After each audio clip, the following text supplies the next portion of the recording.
Menjelang Hari Raya Idul Adha, para penjual hewan kurban mulai menjamur di seputaran kota Denpasar. Bahkan ada pula yang datang ke Denpasar hanya untuk berjualan kambing.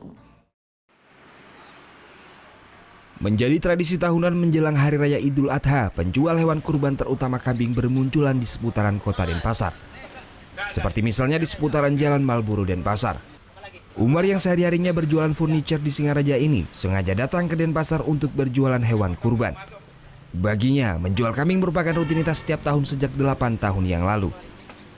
Meskipun penjualan hewan kurban untuk tahun ini merosot, namun keuntungan yang diperoleh pun mencapai belasan juta rupiah. Agak merosot tahun ini sekarang.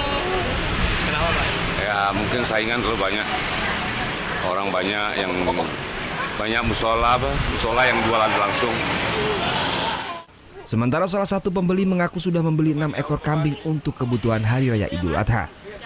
Pembeli pun tidak asal memilih. Mereka biasanya tetap melihat kondisi kesehatan hewan kurban yang akan dibelinya. Kalau yang sakit biasanya matanya pecahan, ya tidak lincah lah.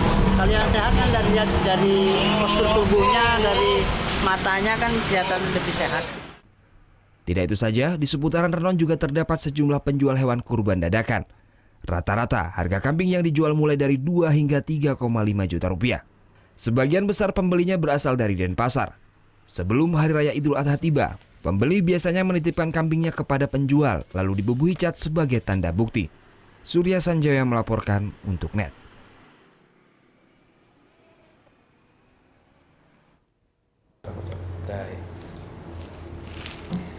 Udah selesai kan nontonnya? Nah, jadi jangan lupa buat like, komen, dan subscribe ya.